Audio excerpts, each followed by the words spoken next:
Habari za sasa ndugu msikilizaji. Nikiripoti kutoka hapa studio, jina langu ni Tekigadi Mchizi. Tuanze na muhtasari wa habari. Mheshimiwa Rais amesema kuwa mwaka 2030 baada ya ujenzi, wananchi wote tutahamia Ikulu na kila mwananchi atapewa pikipiki ya umeme, baada ya kubaini kuwa kazi ya bodaboda ina hela sana. Hivyo basi kila raia ajiandae kuwa bodaboda mwakani. Tega sikio ndugu msikilizaji kwa habari kamili, tukianza na habari za mikoani. Wadudu wamemwamrisha kila mkazi wa Arusha avae buti kubwa na boshori dhidi ya baridi kali. Tume ya Mapinduzi ya Zanzibar yajenga daraja baharini kutoka Zanzibar hadi Dar es Salaam. Kwa hiyo wakazi wa Bongo ni full kutembea kwa miguu hadi Zanzibar. Mvua kubwa imenyesha bila maji jijini Dodoma. Watafiti wamesema kuwa hiyo ni mvua ya kisurisuri.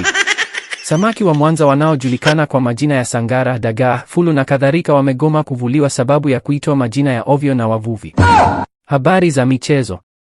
Baada ya mshike wa tarehe 9 Aprili, goli kipa wa Yanga akutwa kazimia maeneo ya Mbagara kwa Azizi Ali.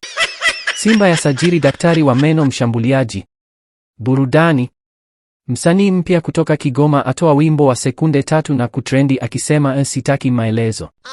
Tunakamilisha habari kwa kutoa ripoti ya uchunguzi uliofanywa na wataalamu. Inaonyesha 90% ya Watanzania wanajua siri ya maisha, ila hawataki kusema kwa sauti, hivyo kila mmoja imebaki kuwa siri yake. Asante sana ndugu mtazamaji, jina langu ni Tekigadi Mchizi. Usisahau kunifollow kwa taarifa zaidi.